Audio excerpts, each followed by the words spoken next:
다 때려치우자. 우리 헤어지자고. 뭐라고? 오빠? 지금 어머니 앞에서 무슨 소리를 하는 거야? 말 못 알아먹어? 그만하자고. 이혼하자고. 내가 분명히 경고했지. 우리 엄마 막 대하지 말라고. 그런데 또 이딴 식으로 일을 저질러? 70세 육경희 씨는 끔찍한 며느리 때문에 하마터면 스트레스로 졸도할 뻔했습니다. 육 씨에게는 아들이 하나 있었습니다. 아들 민주는 어릴 적부터 항상 가족에게 헌신적이었고 무엇보다 엄마인 육 씨에게 정말 자상했습니다. 다만 한 가지 아쉬운 점이 있다면 아들이 결혼한 후로는 자기 부인과 자식을 먹여 살리기 위해 매일 밤 야근을 하고 있다는 것이었습니다.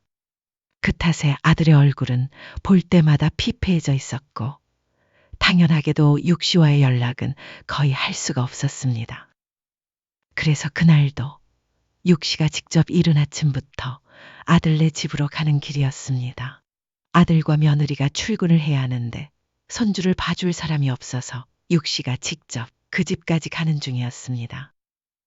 이 나이에 손주 육아까지 하게 될 줄은 정말 몰랐습니다. 전생에 내가 무슨 죄를 지은 건지. 아니, 정확히 말하면 가까이서 보면 예쁘긴 한데 하루 종일 같이 있으면 너무 힘들어. 육 씨는 계단을 오르며 숨을 고르고 현관문 앞에 잠시 멈춰 섰습니다. 오랜만에 아들의 집을 방문한다는 기대와 설렘에 새벽부터 일어나 단장도 했습니다. 머리도 미용실에서 새로 염색하고 손주를 위한 선물도 정성껏 챙겼습니다. 사실 별거 아닌 방문이었지만 40년 교직 생활 동안 단 한 번도 지각하지 않았던 육 씨는 약속 시간보다 10분 일찍 도착하는 습관이 몸에 배어 있었죠. 육 씨가 현관에서 초인종을 누르자 집안에서 짜증 섞인 목소리가 들렸습니다. 누구세요? 아, 어머니. 벌써 오셨어요? 잠시만요. 급하게 현관문을 여는 소리와 함께 문이 열렸습니다. 며느리는 얼굴에 화장을 한 상태로 나타났습니다. 눈가엔 짙은 다크서클이 보였지만 육 씨가 보기엔 그저 게으름의 흔적일 뿐이었습니다.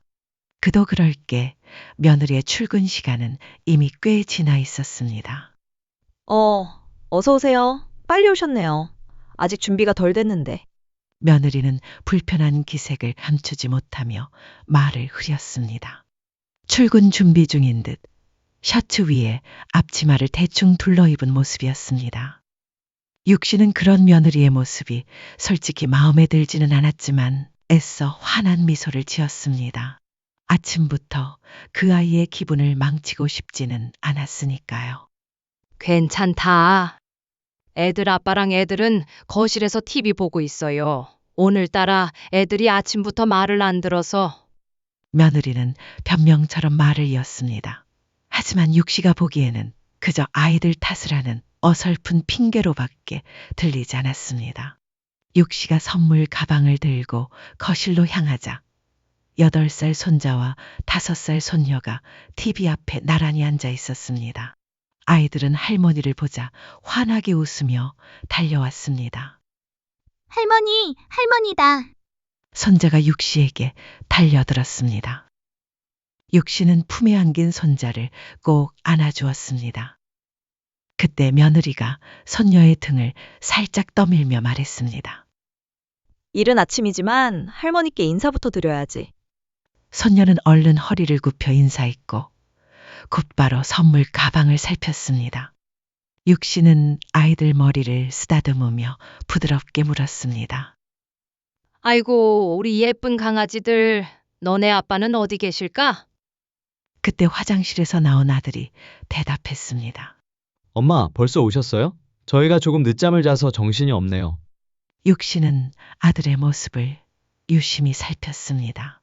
넥타이를 풀어 헤친 채 대충 셔츠 하나만 걸친 모습이 영 마음에 들지 않았습니다. 엄마인 자신의 방문을 중요하게 여기는지 여부는 차치하더라도 자기 남편을 저렇게 방치하는 며느리가 못내 아쉬웠습니다. 젊은 시절 육씨도 얼마나 바쁘고 힘들었는지 모릅니다. 하지만 그런 와중에도 남편은 항상 단정하고 깔끔하게 꾸며주곤 했습니다. 며느리는 자기 치장에는 신경을 쓰면서도 정작 육씨의 아들을 단정하게 해줄 생각은 전혀 없어 보였습니다. 육씨는 짧게 한숨을 내쉬며 며느리 대신 아들에게 다가가 넥타이를 정돈해 주었습니다. 일찍 와야 너네들 출근 시간 방해하지 않을 것 같아서 요즘도 야근을 자주 하니? 아들은 육씨가 넥타이를 매만지자 가만히 서서 고개를 끄덕였습니다. 네, 이번 프로젝트가 좀 힘들어서요. 어제도 밤 11시에 들어왔어요. 아들의 말에 육씨는 안쓰러운 마음이 들었습니다. 그렇지 않아도 성품이 고운 아들이라 어릴 적부터 맡은 일은 몸을 갈아서라도 해내던 아이였거든요. 그때 부엌에서 며느리의 목소리가 들려왔습니다. 어머니, 식사하세요. 당신도 와서 좀 먹어. 식사라. 그래, 바쁜 와중에도 뭔가 준비를 하긴 했구나. 자기 얼굴 화장만 하느라 바쁜 게 아니라 그래도 남편 먹일 밥 정도는 차렸구나. 며느리도 사람은 사람이구나 싶어 얼른 며느리를 도우러 부엌으로 향한 육씨. 그런 육씨를 맞이한 것은 뭐니 이건? 네, 드세요, 어머니. 같이 드실 밥이죠. 며느리는 전자레인지에서 갓 돌린 편의점 도시락을 꺼내고 있었습니다. 아침 식사가 편의점 도시락이라니 어이가 없었습니다. 아니, 바쁜 건 알겠지만 그래도 일하러 나가는 마당에 자기 자식이랑 남편한테 이런 걸 먹인다는 게 말이 됩니까? 이런 싸구려 도시락을 아침부터 먹는다고요? 아, 그게 그래도 완전 싸구려는 아니에요, 어머니. 막상 드셔보시면 좋아하실걸요?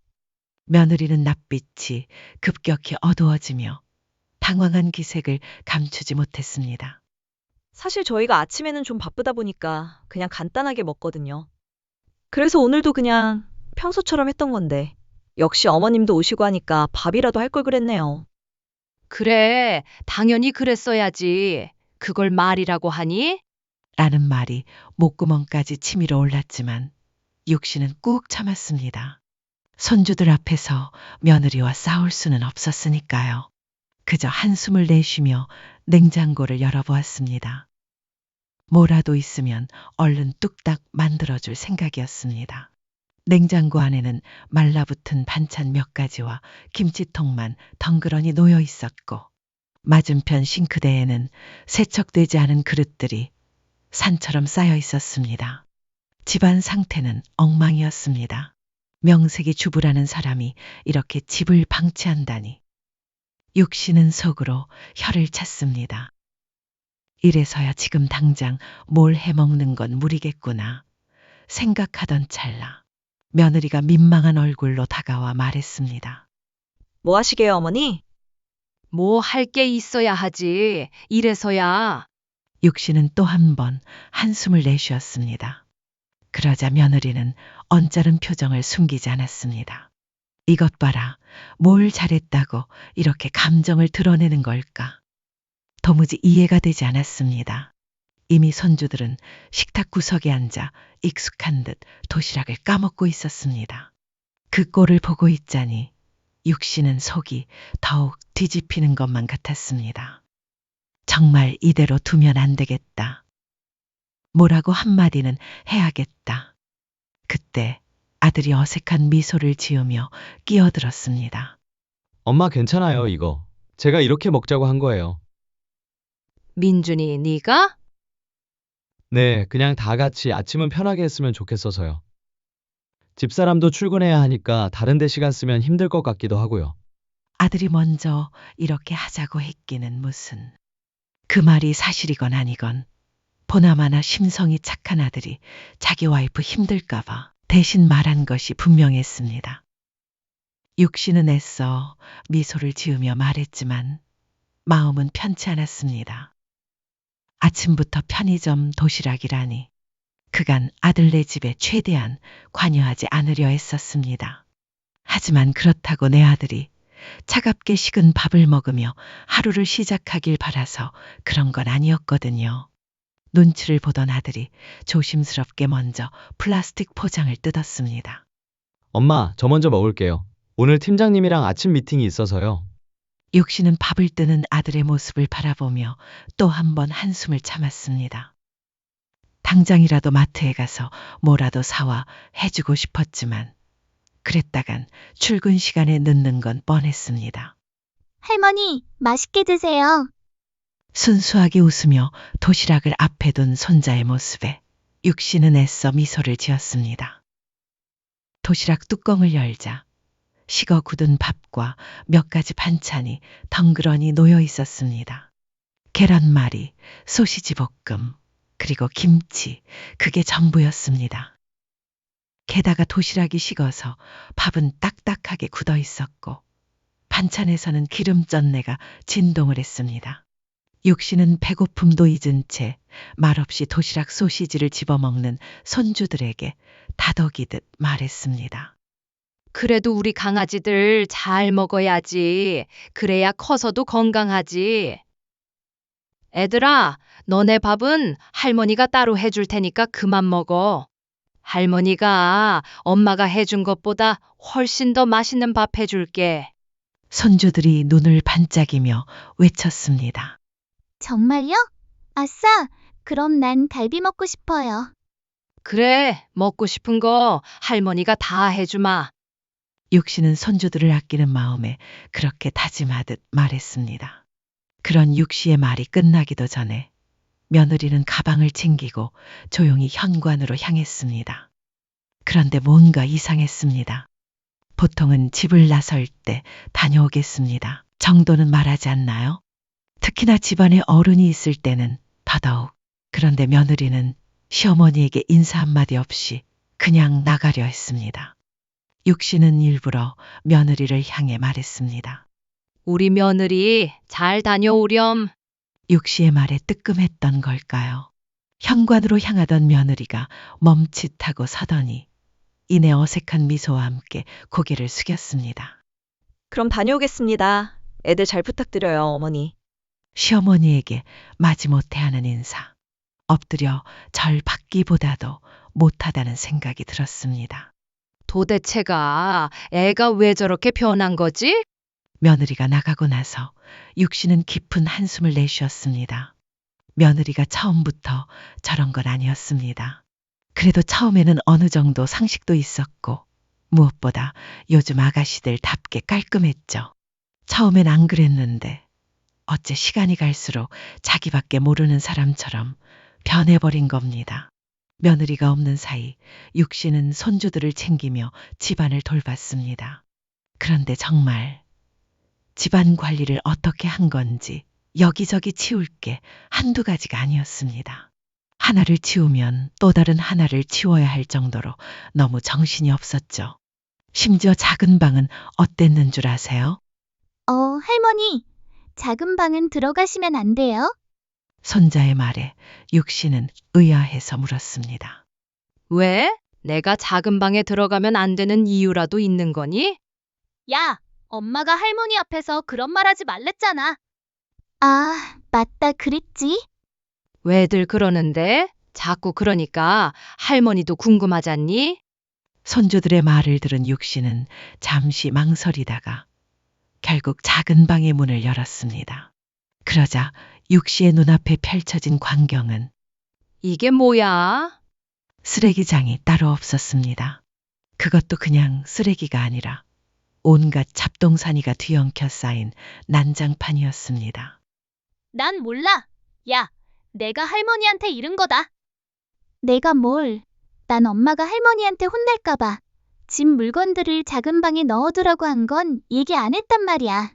툭탁거리는 손주들의 말을 뒤로 한 채 육신은 조심스레 작은 방을 살폈습니다. 그리고 이윽고 저절로 한탄이 새어나왔습니다. 며느리, 얘가 아예 살림을 놓아버렸구나. 먼지가 뽀얗게 뒤덮인 가전제품부터 냉동실 구석에서 급하게 꺼낸 건지 서리가 녹으며 물이 줄줄 흐르는 정체불명의 통까지 온갖 악취와 잡동사니의 향연이었습니다. 아니, 이 정도면 병 아니야? 도대체 무슨 정신으로 살길래 집안 꼴이 이래? 이대로 두어선 안 되겠다는 생각에 육씨는 일단 닥치는 대로 버릴 물건부터 집어들기 시작했습니다. 육씨는 악취를 풍기는 것들부터 하나하나 끄집어냈고 곰팡이가 껴있던 며느리의 옷으로 보이는 것들도 몇 개 집어내 놓았습니다. 어휴, 도대체 관리를 어떻게 했길래 옷에도 곰팡이가 껴있어? 그 모습을 본 손주들이 떠들며 따라다녔습니다. 와, 청소한다. 우리 집도 청소한다. 야, 할머니 방해하지 말고 이리 와. 손주들과 함께 돌아다니며 육씨는 이리저리 집안을 정리했습니다. 한참을 땀 흘리며 일을 마무리하고 겨우 한숨 돌렸을 무렵 어느새 며느리의 퇴근 시간이 다가오고 있었습니다. 한결 깔끔해진 집을 본 며느리가 어떤 반응을 보일까? 육씨는 솔직히 조금 기대도 했습니다. 그런데 예? 이게 뭐예요? 당혹 며느리의 감정을 요약하자면 딱 그 말이 어울렸습니다. 육씨가 애써서 그나마 사람이 사는 공간처럼 만들어 놓은 집을 보고도 며느리는 어찌해야 할 바를 몰라 우왕좌왕했습니다. 너 없는 사이에 내가 집안 청소 좀 해놨다. 아니, 아무리 일 때문에 바빠도 그렇지. 집안 꼴이 대체 이게 뭐니? 작은 방 열어봤을 때는 아주 식업을 했다. 그러나 며느리의 반응은 기대와는 너무도 달랐습니다. 아니, 어머니. 아무리 그래도 멋대로 제 물건을 버리시면 어떡해요? 감사하는 말 한마디 없이 며느리는 그저 자기 물건을 찾아 헤매기에 바빴습니다. 설마 작은 방에 있던 물건 다 버리신 건 아니죠? 제 화장품 세트는요? 명품 가방들은요? 육씨는 싱크대에서 손을 헹구며 조용히 말했습니다. 버릴 건 버리고 남길 건 남겼지. 내가 봤을 땐 다 쓴 화장품 통들 뿐이더구나. 게다가 가방 형태의 곰팡이 덩어리는 몇 개 봤어도 명품처럼 보이는 건 하나도 없더라. 애들 건강에도 안 좋을 것 같아서 다 갖다 버렸다. 육씨의 말이 끝나자 며느리의 얼굴이 순식간에 벌겋게 달아올랐습니다. 어머니, 그건 제가 다 쓴 게 아니라 특별히 아껴두는 거였어요. 특별히 아껴두는 물건이 그렇게 쓰레기처럼 방치되어 있다니 육씨는 어이없다는 듯 말했습니다. 특별히 아껴두기는 완전 쓰레기처럼 쌓여 있던데? 며느리는 뭔가 말을 하려는 듯 입을 오물거렸지만 끝내 입을 열지 못했습니다. 대신 입에서 꾹 참는 듯한 신음소리만 새어나왔고 이내 눈빛이 싸늘하게 변하더니 무언가 결심한 듯 말했습니다. 알겠어요, 어머님. 며느리는 조용히 방으로 들어갔다가 무언가를 들고 나왔습니다. 그리고는 손에 들고 있던 육씨의 가방을 거실 한가운데 툭 내려놓았습니다. 그건 육씨가 아침에 정성껏 준비해서 들고 온 가방이었습니다. 제가 왜 남의 가방을 들고 저러는 거지? 그 순간 육씨는 본능적으로 불길한 마음이 들었습니다. 뭐 하려는 거니? 어머님도 제 물건을 마음대로 버리셨으니 저도 어머님 물건을 대신 정리해드리려고요. 뭐? 아니, 그게 무슨 내 가방인데? 육씨는 황급히 가방을 열어보았습니다. 그런데 이미 가방 안에 물건들이 반쯤 사라져 있었습니다. 내 지갑이랑 약봉지는? 그리고 내가 손주들 주려고 가져온 선물은? 그러자 며느리는 아무렇지도 않은 얼굴로 쓰레기통을 가리켰습니다. 저기 있어요. 어머님이 말씀하신 대로 버릴 건 버리고 남길 건 남겼어요. 어머님, 지갑은 너무 낡아서 버렸고 약은 이상한 냄새가 나서 버렸어요. 선물은 아이들 장난감이 너무 많아서 사치인 것 같아 버렸고요. 충격적인 며느리의 말에 육씨는 놀라서 눈을 크게 뜨고 쓰레기통으로 달려갔습니다. 정말로 가방에 있던 물건들이 그대로 쓰레기통 안에 처박혀 있었습니다. 특히 손주들에게 주려고 정성껏 준비한 선물까지 처참하게 구겨져 있었죠. 너 대체 어떻게 이런 짓을 해? 육씨는 쓰레기통 속에서 자신의 물건들을 하나씩 꺼내며 분노에 찬 목소리로 소리쳤습니다. 이게 말이 되니? 이건 내가 먹어야 할 고혈압 약이야. 그리고 이건 내가 네 아이들 주려고 사온 선물이야. 도대체 정신이 있는 거야? 육씨가 분노에 찬 목소리로 외치자 며느리는 차갑게 받아쳤습니다. 제 화장품도 저한테는 약이나 다름없었어요. 그리고 어머님이 곰팡이 핀 거라고 버리신 가방. 그건 제가 처음으로 선물 받은 소중한 물건이었어요. 어머님은 제 물건을 멋대로 버리셔놓고 제가 어머님 물건을 버리니까 싫으신가 봐요? 정말 어이가 없네요. 며느리는 내로남불이라며 육씨를 비난했지만 상식적으로 볼 때 며느리의 물건들은 누가 봐도 그저 잡동사니에 불과했습니다. 그리고 무엇보다도 그렇게나 소중한 물건들이었다면 작은 방에 쓰레기처럼 처박아 두진 않았겠죠. 육씨와 며느리 두 사람은 거실 한복판에서 한참이나 서로를 노려보았습니다. 놀란 손주들은 조용히 방 안으로 도망쳤고 거실에는 팽팽한 긴장감만이 흘렀습니다. 네가 정말 정신이 나갔구나. 아무리 기분이 나쁘다고 한들 어떻게 이런 짓을 해? 어머님이 먼저 이런 짓 하신 거잖아요. 어머님은 되고 왜 저는 안 되는 건데요? 뭐? 짓? 너 지금 나한테 짓이라고 한 거야? 네, 그랬어요. 이거 봐라. 눈 똑바로 뜨고 대들고 있네? 며느리와 다투던 육씨가 참다 못해 결국 격분하여 소리를 질렀습니다. 내가 생전 너 같은 애는 처음 봤다. 기껏 생각해서 도와줬더니 오히려 이렇게 은혜를 원수로 갚아. 저도 어머님 같은 시어머니는 처음 봤어요. 허락도 없이 제 물건을 마음대로 버리시다니. 어머님은 청소를 도와주신 게 아니라 제 인생을 침범하신 거예요. 그때 현관문이 열리는 소리가 들렸습니다. 아들이 퇴근하고 돌아온 것이었죠. 그는 거실의 아수라장과 서로를 노려보고 있는 두 사람을 보고 당황한 얼굴로 말했습니다. 뭐야, 분위기가 왜 이래요? 둘이 무슨 일 있었어요? 분명 며느리가 잘못했다고 생각하는 육씨였지만 그걸 구구절절 아들에게 설명하자니 자존심이 허락하지 않았습니다. 육씨는 조용히 자리에서 일어나며 말했습니다. 됐다. 난 오늘 이만 집에 가려 한다. 네? 왜요, 엄마?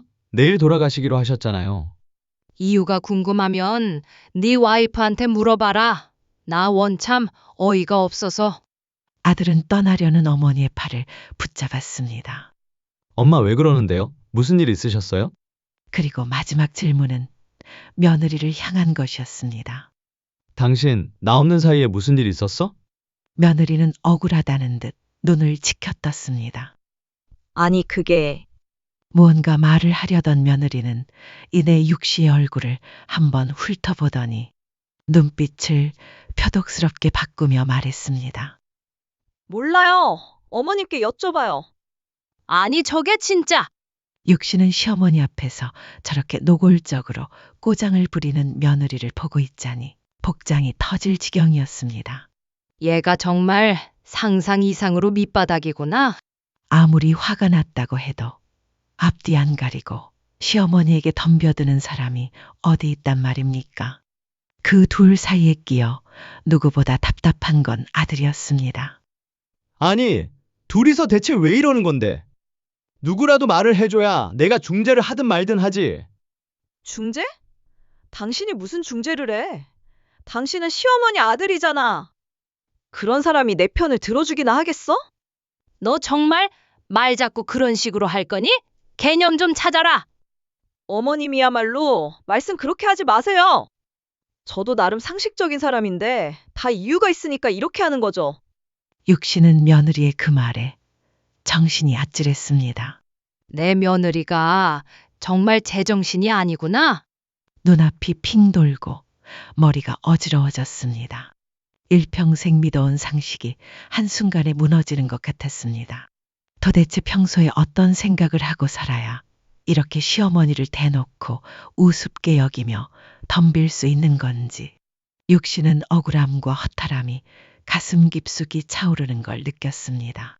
하지만 그 순간 구석에서 모든 다툼을 지켜보고 있던 손주들과 눈이 마주쳤습니다. 아, 내가 애들 앞에서 이러고 있어서는 안 되겠구나. 아무 죄 없는 아이들 앞에서 이게 대체 뭐 하는 짓인지 육신은 깊은 한숨을 내쉬며 신발을 신기 시작했습니다. 긴 말할 필요가 없을 것 같구나. 뭐라고 하든 간에 내 와이프한테 설명 듣고 알아서 판단해라. 적어도 나는 후회할 짓은 안 했으니까 엄마 잠깐만요. 잡지 마라. 안 그래도 머리 아프니까. 아니, 적어도 제가 집에는 데려다 드리게 해주세요. 아들이 조심스레 말하며 육씨를 붙들자 육씨는 잠시 망설였습니다. 그런데 바로 그때 뒤에 있던 며느리가 눈을 부릅뜨며 날카롭게 말을 던졌습니다. 안 돼요. 당신 지금 그렇게 가버린다고 하면 며느리는 결국 뒷말을 삼켰지만 누구나 알아들을 수 있는 위협이었습니다. 그 말 속에는 육씨의 아들을 압박하는 의미가 또렷하게 담겨 있었습니다. 내가 이렇게 시어머니를 데려다 주겠다고 나서면 자기 체면이 뭐가 되냐는 것이었죠. 하지만 육씨가 보기엔 그건 순전히 며느리의 그릇된 욕심이었습니다. 며느리의 남편이기 이전에 그는 육씨의 아들이었고 피를 나눈 자식인데 자기 어머니를 집에 데려다 주겠다는 것조차 눈치를 주고 막으려 하다니요. 그런 며느리의 행동을 보면 볼수록 육씨의 마음은 점점 차갑게 식어갔습니다. 이런 상황에서 며느리에게 제대로 한 방 먹이는 방법은 단 하나뿐이었습니다. 그래, 그럼 부탁하마. 내 차 타고 집으로 갈게. 육씨의 말에 며느리의 얼굴은 험상궂게 일그러졌습니다. 아들은 당황한 기색을 감추지 못했고 그렇게 두 사람은 차에 올랐습니다. 아들의 차 안에서는 한동안 침묵이 흘렀습니다. 육씨는 말없이 창밖만 바라보고 있었죠. 자존심은 상했지만 그래도 아들이 자신을 데려다 주겠다고 나서 준 것이 그나마 위안이 되었습니다. 엄마, 무슨 일인지는 모르겠지만 그래도 일단 사과드릴게요. 심성이 착한 아들은 엄마의 상처받은 마음에 위안을 주려고 애쓰고 있었습니다. 하지만 육씨는 당장 아무런 대답도 할 수 없었습니다. 오히려 마음속 깊은 곳에서 서러움이 복받쳐 올라 목이 콱 막힌 듯한 기분이 들었죠. 아들에게 서운해서가 아니었습니다. 그저 이런 상황 자체가 너무나 힘들었기 때문이었습니다.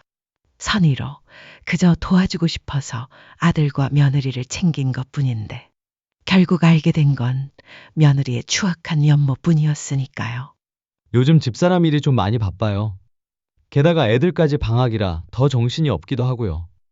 제가 조금 더 신경 썼어야 했는데 죄송해요, 엄마. 안다, 알아. 육씨는 그렇게 짧게 대답하고는 한동안 말이 없었습니다. 그러다 잠시 망설이더니 조용히 입을 열었습니다. 오늘 그 애가 했던 행동들 기억나니? 내 시엄마가 오는 걸 뻔히 알면서도 그런 싸구려 도시락이나 내놓는 거. 내 와이프가 정말 무신경해서 그랬을 거라고 너는 생각해? 나도 처음엔 그런 줄 알았다. 근데 이제 보니 아니야. 그건 일부러야.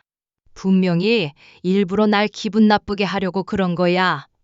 그게 아니라면 하다못해 나한테 맞추려는 최소한의 의지라도 보여줬겠지. 육씨의 목소리는 담담했지만 그 안에 맺힌 감정은 깊었습니다.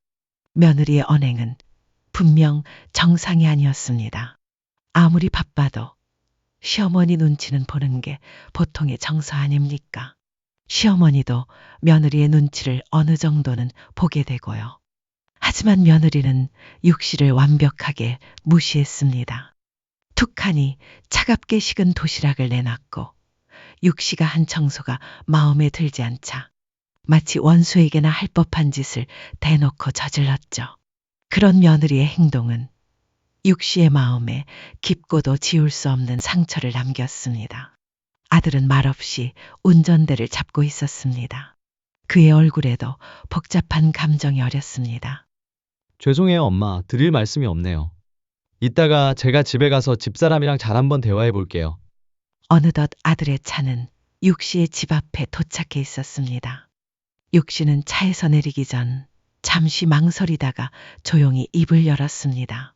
걔가 너한테 뭐라고 할지는 모르겠지만 딱 한마디만 하마. 너라면 네 장모가 집에 왔을 때 편의점 도시락을 먹으라고 내놓겠니? 육 씨의 말에 아들은 대답하지 못했습니다. 아무 말 없이 고개를 떨군 채 운전대만 꼭 쥐고 있었죠. 집에 돌아온 육 씨는 현관문을 열자마자 쓰러질 듯 휘청거렸습니다. 가방을 내려놓고 신발도 제대로 벗지 못한 채 거실 바닥에 털썩 주저앉았습니다. 몸도 마음도 너무나 지쳐 있었습니다. 이 나이에, 그것도 70이 넘은 나이에 며느리로부터 이런 시비를 겪게 되리라고는 상상조차 못했습니다. 아이고, 머리야. 깊은 한숨이 절로 나왔습니다.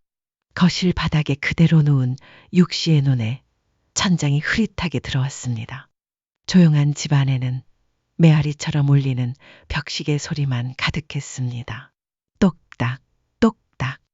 그 단조롭고 건조한 시계 소리조차 육 씨의 마음을 더욱 무겁게 짓눌렀습니다.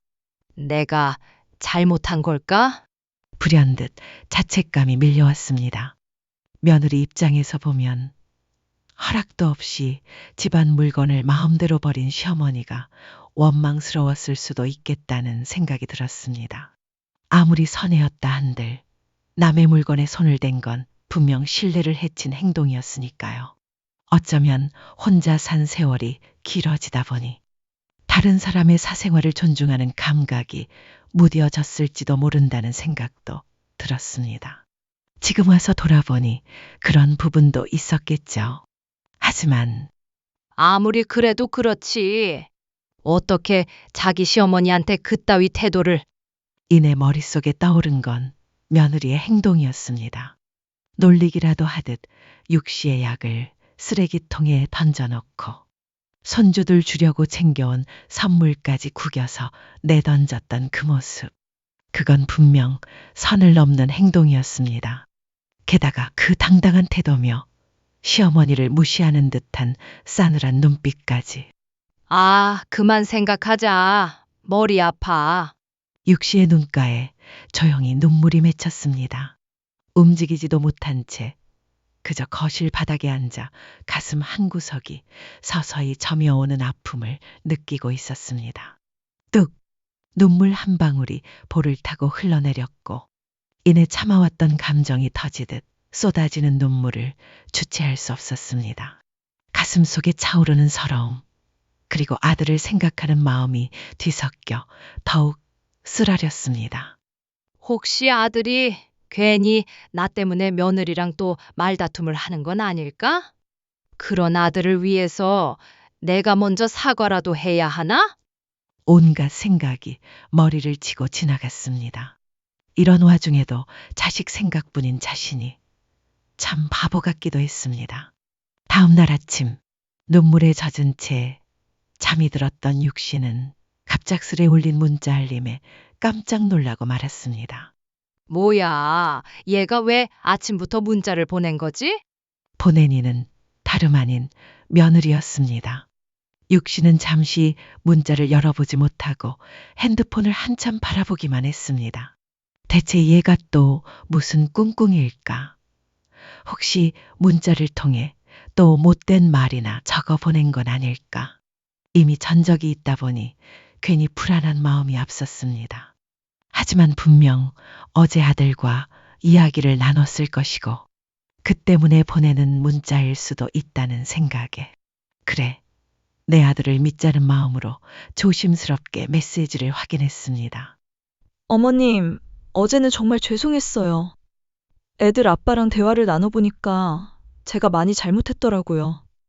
어머님 마음을 생각하지 못하고 너무 감정적으로 대응한 것 같아 후회가 돼요.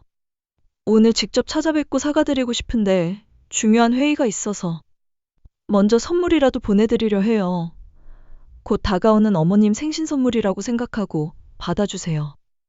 죄송한 마음을 담아 다시 한번 사과드립니다. 그 문자를 읽는 순간 육시의 눈꺼풀이 다시금 천천히 젖어들었습니다. 감정은 여전히 복잡했지만 마음 한편엔 살짝 놓이는 감정이 번져왔습니다. 다행히 욕은 아니네. 육씨는 문자를 읽고 안도의 한숨을 내쉬었습니다. 자신도 어제는 감정이 북받쳐 올라 제대로 대처하지 못했던 게 사실이었으니까요. 어쨌거나 며느리가 먼저 사과의 뜻을 밝혔으니 이제는 화해의 물꼬를 틀 수 있을 것 같았습니다. 알았다. 그렇게 말해줘서 고맙구나. 나도 미안하다. 육신은 짧고 담백하게 하지만 진심을 담아 답장을 보냈습니다. 그러자 며느리에게서 바로 답장이 왔습니다. 감사합니다, 어머님. 선물은 오전 중으로 배달될 거예요. 선물이라 사실 그런 건 중요하지 않았습니다. 하지만 생일 선물까지 챙겨 보낸다니 대체 무엇을 보내려는지 살짝 기대되는 것도 사실이었습니다.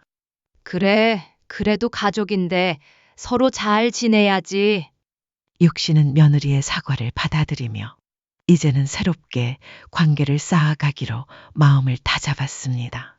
아들과 손주들을 생각하면 자신도 며느리와의 관계를 개선해야만 했으니까요. 그렇게 육신은 오전 내내 며느리의 선물이 오기를 기다렸습니다. 간간히 창밖을 내다보기도 하고 우편함을 들여다보기도 했죠. 그리고 마침내 배달 기사가 선물을 놓고 떠났습니다.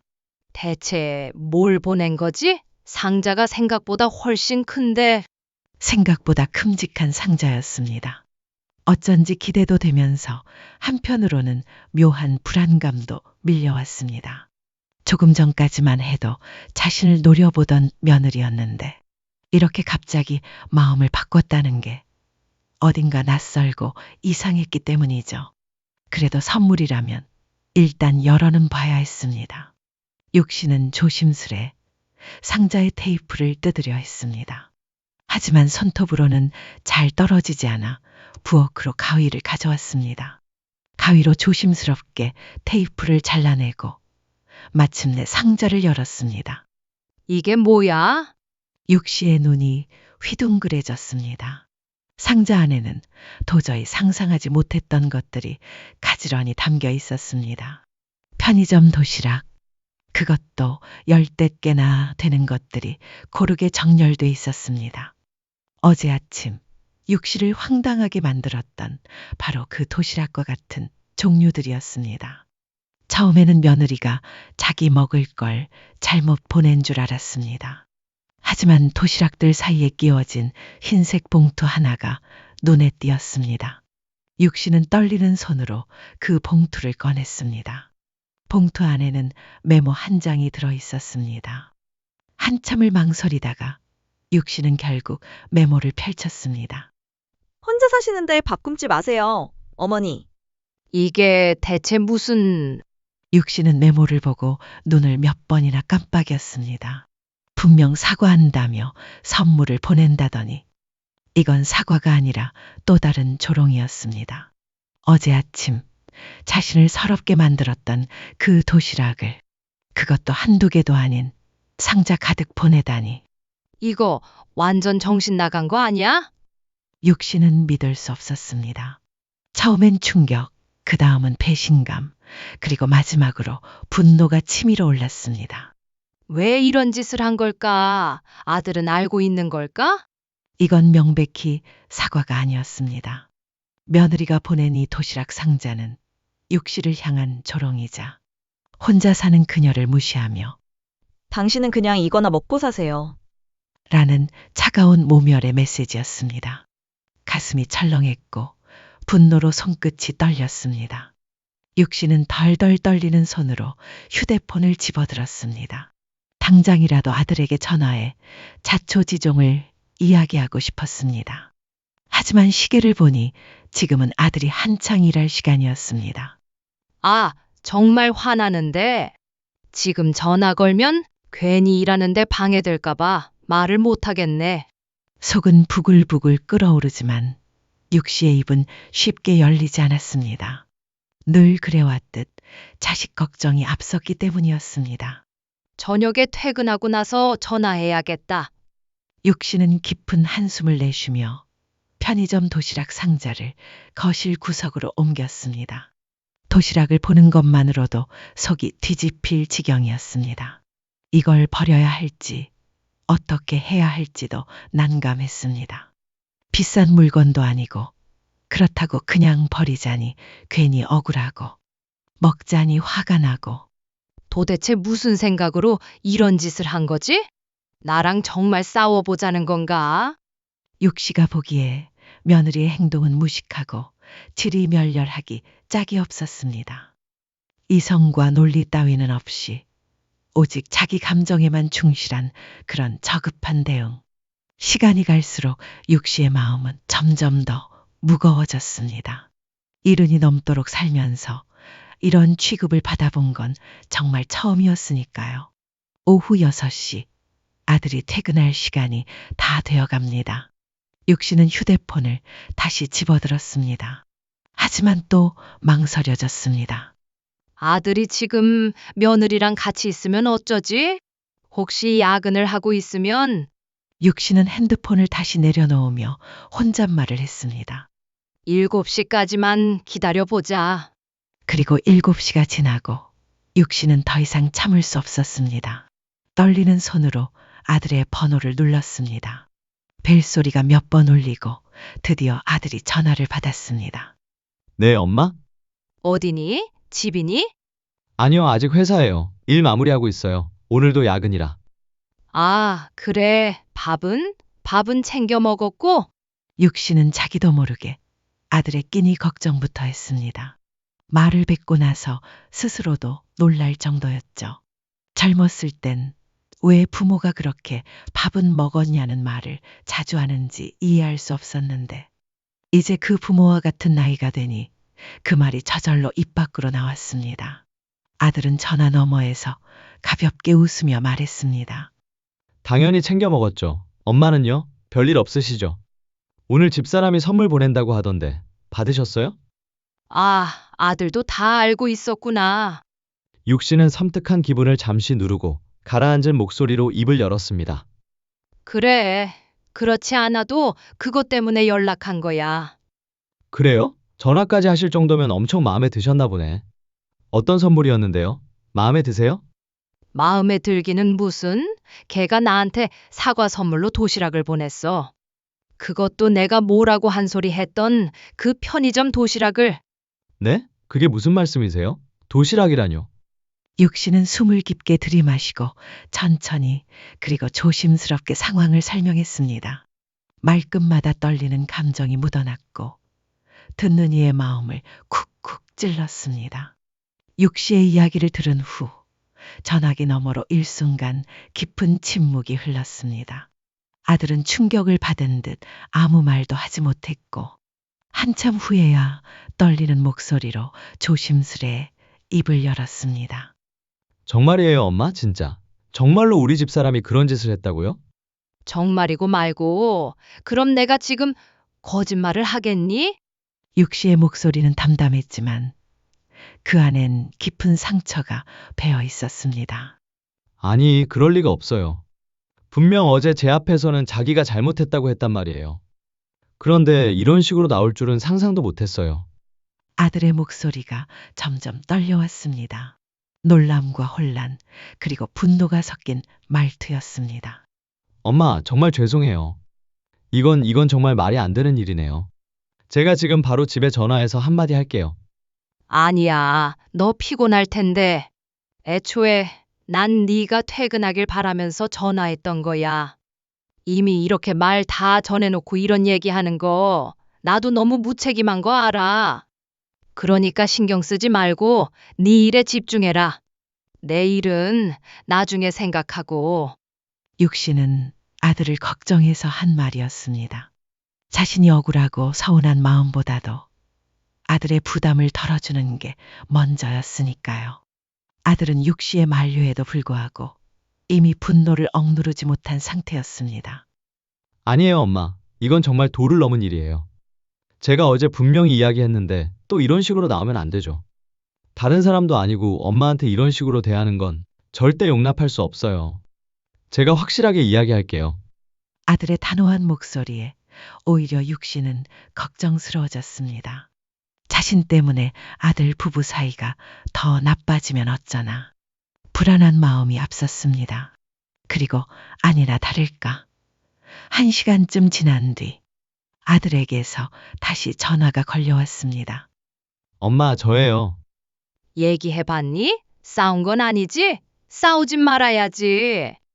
싸우긴요. 그냥 좀 이야기 나눈 거죠. 처음에는 실수라고 하더니 제가 직접 확인하겠다고 하니까 결국 인정했어요. 육씨는 가슴이 철렁 내려앉았습니다. 괜히 내가 입방정을 떨었구나. 그냥 며느리에게만 조용히 전화할 걸. 등등 온갖 생각이 머릿속을 스쳤습니다. 그래서 뭐라고 하던? 집사람 말로는 그냥 장난이었다고 하더라고요. 뭐? 장난? 아니 그게 무슨... 저도 말도 안 되는 소리라고 했어요. 하지만 아무리 그래도 이런저런 변명을 늘어놓더라고요. 어머님이 그렇게까지 진지하게 받아들이실 줄 몰랐다느니 뭐 어쩌니. 아들은 한숨을 쉬며 말을 이었습니다. 지금 당장은 서로 말이 안 통해서 일단 좀 냅뒀어요. 나중에 더 얘기하려고요. 아들의 말에 육씨는 충격을 받았습니다. 장난이라는 말 한마디에 가슴속 응어리가 더욱 단단하게 굳어졌습니다. 장난이라니. 지금 시어머니한테 그따위 행동을 해놓고 고작 한다는 변명이 장난이라는 게 어이가 없었습니다. 그래서 사과는 한다든? 그런데 말이다. 하지 말라고 해라. 그런 애한테 이제는 사과도 받고 싶지 않다. 찾아올 필요도 연락할 필요도 없다고 전해라. 이젠 너희 집에 갈 일도 없을 것 같고 말이야. 아들은 다급히 육씨를 달래보려 했었습니다. 하지만 이미 육씨의 마음은 단단히 닫혀 있었습니다. 차갑게 식은 감정은 쉽게 녹지 않았습니다. 장난이었다고? 며느리의 그 한마디 변명을 곱씹을수록 육씨의 분노는 오히려 더욱 끌어올랐습니다. 아들은 이런저런 말로 육씨를 다독이려 했지만 그런다고 쉽게 마음이 진정되지는 않았습니다. 화가 가라앉지를 않네. 아니, 내가 이상한 건 아니지. 애초에 제가 비정상인 거지. 그리고 일주일이 흘렀습니다. 그동안 며느리는 아들과 꽤 크게 다퉜는지 억지로 쓴 티가 팍팍 나는 사과 문자를 몇 차례 보내왔습니다. 말투도 무성의했고 내용은 도리어 육씨를 또 한 번 불쾌하게 만들 만큼 형식적이었습니다. 하지만 고작 그런 문자 몇 통으로 해결될 문제는 아니었습니다. 오히려 육씨의 분노를 더욱 덧붓는 꼴이 되었죠. 찾아와서 무릎을 꿇어도 모자랄 판에 이딴 문자질이나 하고 있으니 정신 차리려면 아직 한참 멀었구나. 육씨는 며칠 동안 곰곰이 생각에 잠겼습니다. 어떻게 하면 저 며느리에게 제대로 복수할 수 있을까? 재산을 뺏거나 법적으로 불이익을 주는 건 현실적으로 어려웠습니다. 하지만 어떻게든 골탕을 먹이고는 싶었습니다. 도시락, 그 망할 놈의 도시락으로 날 모욕했으니 어떻게든 갚아줘야 해. 고민에 고민을 거듭하던 육씨의 머릿속에 어느 순간 번뜩 스치는 한 가지 방안이 떠올랐습니다. 다음 날 육씨는 곧장 아들에게 전화를 걸었습니다. 시간도 많이 지났고 나도 그동안 여러 가지 생각을 많이 했다. 가족끼리 계속 얼굴 붉히고 살 수는 없잖니. 내가 좋은 식당 예약해놨으니까 그쪽에서 오랜만에 다 같이 식사 한번 하자. 육씨의 말에 아들은 즉시 승낙했습니다. 시간과 장소를 확정하고 통화를 마친 후 육씨는 조용히 마음을 다잡았습니다. 어차피 일이 이렇게 된 이상 직접 며느리에게 뼈있는 교훈을 주기로 결심한 것입니다. 며느리는 처음에는 못 가겠다고 버텼지만 아들의 설득 끝에 마지못해 동의했습니다. 손주들은 며느리의 친정에 맡겼다고 했습니다. 엄마, 저희 왔어요. 토요일 오후 약속 시간에 맞춰 아들과 며느리가 한정식 집에 도착했습니다. 이미 자리에 앉아 있던 육씨는 따뜻한 미소를 지으며 손을 흔들었습니다. 왔구나. 여기 앉아라. 아들과 며느리는 서로 눈치를 보며 육씨 맞은편에 나란히 앉았습니다. 며느리의 표정은 어색했고 아들은 두 사람 사이를 오가며 어색한 분위기를 풀어보려 애쓰는 모습이었습니다. 여기 분위기 좋네요. 근처에 이런 곳이 있는 줄은 몰랐어요. 네. 무엇보다 엄마가 이렇게 불러주셔서 더 좋은 것 같고요. 하여간 말은 잘하는 부부였습니다. 육씨는 미소를 지으며 고개를 끄덕였습니다. 내가 직접 메뉴를 골라봤으니까 맛있게 먹어라. 그렇게 육씨가 미리 주문해둔 코스 요리가 차례차례 나오기 시작했습니다. 갈비찜, 전복구이, 떡갈비까지. 한정식 중에서도 최고급 상차림이었습니다. 메뉴를 하나하나 바라보며 아들은 흐뭇한 표정을 지었습니다. 와, 엄마 대단한데요? 여기 정말 정갈하게 잘 나오네요. 푸짐하기도 하고요. 그런데 그때 이상한 일이 벌어졌습니다. 요리가 나올 때마다 그릇이 딱 2개씩만 나오는 것이었습니다. 육씨와 아들 앞에만 음식이 놓이고 며느리 앞자리엔 아무것도 없었습니다. 육씨와 아들 앞에만 음식이 놓이고 며느리 앞에는 아무것도 놓이지 않았습니다. 처음엔 그저 우연이라 생각했겠지만 2번, 3번 계속 같은 상황이 반복되자 며느리의 표정은 점점 굳어갔습니다. 저요, 여기 음식 숫자가 하나 부족한 것 같은데요. 게다가 아직 제 개인 접시도 안 주셨고요. 그때 지나가던 직원을 향해 며느리가 손을 들고 말했을 때 육씨는 마치 모든 걸 알고 있다는 듯 빙긋 웃으며 며느리를 바라봤습니다. 아니란다. 조금만 더 기다려라. 내 음식은 내가 따로 스페셜하게 준비했거든. 며느리는 의아한 표정으로 자기 남편을 쳐다보았고 아들도 상황을 전혀 파악하지 못한 듯 당황한 얼굴이었습니다. 하지만 육씨의 그 말과 달리 코스 요리가 전부 나올 때까지도 며느리를 위한 음식은 준비되지 않았습니다. 모든 음식은 딱 2인분씩만 나왔고 심지어 며느리 앞에는 젓가락조차 하나 놓이지 않았습니다. 당혹스러움에 며느리의 표정은 굳어졌고 그 모습을 보며 육씨는 나긋한 미소를 지으며 조용히 입을 열었습니다. 아무래도 이 식당이 손님에 따라 식사를 따로 준비해야 할 때가 있는 모양이구나. 자, 이제 맛있게들 먹자꾸나. 육씨가 젓가락을 드니 아들도 얼떨결에 따라 젓가락을 들었습니다. 하지만 며느리는 비어있는 자기 앞자리를 멍하니 바라보기만 했습니다. 어머니, 제 음식은요? 제 음식은 어디에 있는 건지. 육씨는 그제야 마치 무언가를 깨달은 듯한 표정을 지으며 말했습니다. 아, 참 그래. 너한테도 음식을 줘야지. 그러고는 옆에 놓아두었던 가방을 조용히 열었습니다. 그 안에서 꺼낸 건 바로 육씨가 미리 준비해온 편의점 도시락이었습니다. 며느리가 일전에 육씨에게 보냈던 그 도시락과 똑같은 제품이었습니다. 육씨는 아무 말 없이 그것을 며느리 앞에 툭 내려놓았습니다. 자, 너는 이걸 먹도록 하렴. 순간 며느리의 얼굴이 순식간에 하얗게 변했습니다. 입술이 바싹 마르고 시선이 허공을 헤맸습니다. 아들도 놀란 표정으로 어머니를 바라보며 외쳤습니다. 엄마, 이게 무슨 장난이에요? 그러나 육씨는 아들의 말을 조용히 자르며 침착하고 담담한 목소리로 말을 이었습니다. 왜? 며느리가 나한테 보내줬던 거랑 똑같은 거야. 혼자 사는 사람 밥 굶을까봐 정성껏 보내줬던 거잖니? 이제는 내가 되돌려주는 거지. 육씨의 말에 며느리 얼굴은 순식간에 붉게 달아올랐습니다. 아들은 어찌할 바를 모르고 두 사람 사이를 번갈아 쳐다보았습니다. 주변 테이블에서도 시선이 몰렸고 그제야 며느리는 고개를 숙인 채 딱딱하게 굳은 얼굴로 조용히 자리에서 일어났습니다. 전 이만 가볼게요.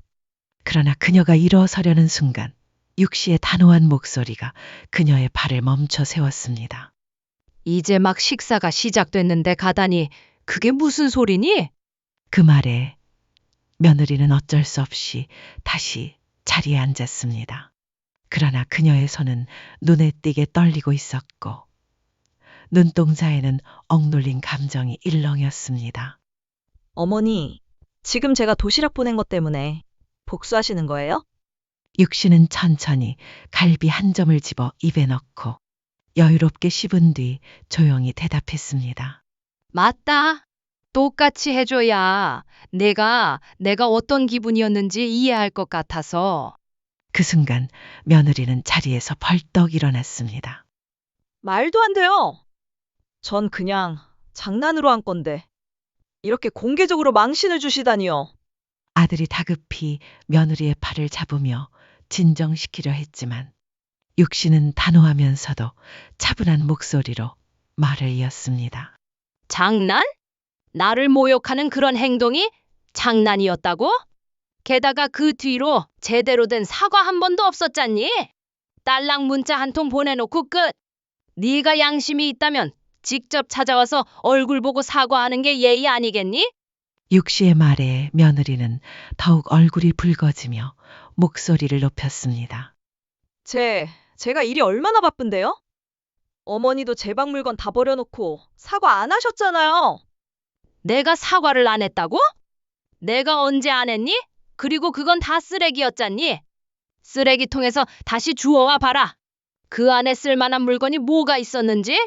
곰팡이 피고 악취나는 물건들 뿐이었어. 육신은 여전히 침착한 말투로 조목조목 짚었습니다. 그러나 며느리는 이미 이성을 잃은 듯 했습니다. 됐어요. 더 이상 못 듣겠어요. 전 이만 갈게요. 며느리는 결국 가방을 거칠게 들고 식당 밖으로 뛰쳐나갔습니다. 남겨진 자리에는 무거운 정적만 흘렀고 아들은 난처한 표정으로 육시를 바라보았습니다. 엄마, 저도 가봐야겠어요, 집사람이. 내 마음대로 해라. 하지만 생각은 해보렴. 내 와이프가 나한테 한 짓이 정말 괜찮은 일이었는지 말이다. 분명히 말하는데 난 오늘 내 행동에 대해 한 점의 후회도 없다. 육시의 단호한 말에 아들은 고개를 숙이고 잠시 고민하더니 결국 며느리를 쫓아 식당 밖으로 나갔습니다. 그렇게 식당에 혼자 남은 육시는 아무 일 없다는 듯 여유롭게 음식을 먹기 시작했습니다. 자신의 감정에 휘둘리지 않고 차분하게 식사의 한 점 한 점을 음미했죠. 그런데 얼마 지나지 않아 다시 식당 문이 열렸습니다. 들어온 사람은 놀랍게도 며느리였습니다. 홀로 돌아온 그녀의 눈은 분노로 벌겋게 물들어 있었습니다. 어머니, 왜 나와보지도 않으세요? 제가 정말 이대로 가버려도 상관없으신 거예요? 진짜 아무 감정도 없으세요? 육신은 천천히 젓가락을 내려놓고 조용히 며느리를 똑바로 바라보았습니다. 왜 내가 나가봐야 하지? 내가 멋대로 화내며 나간 건데 내가 쫓아가서 달래줘야 한다고? 그리고 감정이라 네 눈에는 내가 감정도 없는 나무 토막으로 보이니? 정말 없을 것 같니? 내가 나한테 그 도시락을 보냈을 때 내 감정이 어땠을 것 같니? 내가 그때 어떤 모멸감을 느꼈는지 내가 감히 알기나 해? 그 말에 며느리는 참지 못하고 소리쳤습니다. 그래서 이렇게 복수하신 거잖아요. 어머니가 더 어른이시면 그냥 넘어가셨어야죠. 넘어가? 지난번에 그냥 넘어갔더니 결과가 어땠는데? 난 이제 그만 확실하게 선을 긋고 싶다. 육시의 단호하고 논리적인 말에 며느리는 반박할 말을 찾으려 했지만 결국 입술만 달싹일 뿐 아무 말도 내놓지 못했습니다. 이제는 그저 무의미한 한탄만이 입에서 흘러나올 뿐이었습니다. 정말 유치하게 구시네요. 육신은 깊은 한숨을 내쉬며 말했습니다. 그래, 난 유치하다. 하지만 내가 얼마나 상처받았는지는 아니? 혼자 사는 것도 서러운데 혼자 사시는데 밥 굶지 마세요라니? 내가 너한테 뭘 그렇게 잘못했니? 내가 한 건 그저 내 아들의 집을 깨끗이 치워준 것뿐이야. 그리고 너, 내가 마음 상할 줄 알면서도 일부러 그런 거잖아. 며느리는 무언가 말을 하려다 끝내 입을 다물었습니다. 어떤 변명도 어떤 핑계도 지금은 무의미하다는 걸 스스로도 알고 있었기 때문이었습니다. 육신은 여전히 침착한 태도로 천천히 말을 이어갔습니다. 너에게는 장난일지 몰라도 나에겐 모욕이었어. 난 그냥 그때 내가 어떤 기분이었을지 네가 똑같이 경험해 보길 바랐을 뿐이야. 내가 직접 겪어봐야 그게 얼마나 상처가 되는지 알 테니까. 며느리는 말문이 막힌 듯 입만 덜덜 떨며 껌뻑거릴 뿐이었습니다. 그리고 그 침묵 끝에 나온 말은 육씨를 다시 한번 충격에 빠뜨렸습니다. 지긋지긋하네요.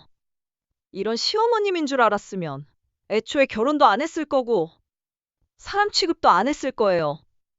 당신이란 인간이 증오스러워요. 그때였습니다. 너 지금 우리 엄마한테 뭐라고 했어? 뒤늦게 식당으로 들어온 아들의 낮고 무거운 목소리가 공간을 가르듯 울렸습니다. 그는 아내와 어머니를 번갈아 바라보며 고통스러운 표정으로 말을 이어갔습니다. 그래도 마지막까지 널 믿었는데. 어떻게든 너랑 잘해보고 싶었는데. 아들의 말은 결국 아내, 즉 육씨의 며느리를 향해 있었습니다. 그는 결심을 다진 듯 굳은 표정으로 말을 이었습니다. 다 때려치우자 우리. 헤어지자고. 뭐라고? 오빠 지금 진심이야? 말 못 알아먹어? 그만하자고. 이혼하자고. 내가 분명히 경고했지? 우리 엄마 막대하지 말라고. 그런데 또 이딴 식으로 일을 저질러? 아니 그게 아니야. 난 그냥 아들과 며느리의 다툼, 그리고 이어진 격한 설전은 식당을 순식간에 아수라장으로 만들었습니다. 결국 며느리는 눈물을 흘리며 육씨를 저주하듯 노려보고 식당을 박차고 나가버렸습니다. 그렇게 소란은 끝이 났습니다. 바깥의 한적한 구석에서 아들은 눈물을 흘리며 육씨의 가슴에 얼굴을 묻었습니다. 그 눈물은 아내와의 갈등 때문만이 아니었습니다. 그동안 육씨에 대해 느꼈던 미안함, 그리고 이 모든 상황 속에서 아무것도 해줄 수 없었던 자신에 대한 자책이 한꺼번에 터져나온 것이었습니다. 죄송해요. 이게 다 저 때문이에요. 아니다. 그냥 지금은 아무 말도 하지 말자. 시간이 모든 걸 해결해 줄 테니까. 육씨는 그렇게 조용히 아들을 다독였습니다. 밖은 따스한 봄 햇살이 온 세상을 환히 비추고 있었습니다. 육신은 마음속 깊이 맺혀있던 응어리가 조금은 풀려가는 듯한 기분이 들었습니다. 아들이 자신의 결정을 후회하지 않기를, 며느리가 언젠가 진심으로 자신의 잘못을 깨닫기를 바라며 육신은 품 안의 아들을 힘껏 끌어안았습니다. 입니다. 육시 할머니의 사연은 여기까지입니다. 혼자 사시는 어머니의 마음을 조금만 헤아렸다면 이런 갈등은 없었을 텐데, 진심 어린 대화 한마디보다 중요한 건 결국 서로를 사람으로 존중하는 거겠죠. 여러분은 어떻게 생각하시나요? 며느리의 행동, 그리고 육시 할머니의 대응 방식에 대해 여러분의 생각을 댓글로 들려주세요. 여러분이라면 어떻게 대처했을지도 궁금합니다. 사연이 공감되셨다면 좋아요와 구독 잊지 마시고요. 다음엔 더 깊고 흥미로운 이야기로 돌아오겠습니다. 들어주셔서 감사합니다.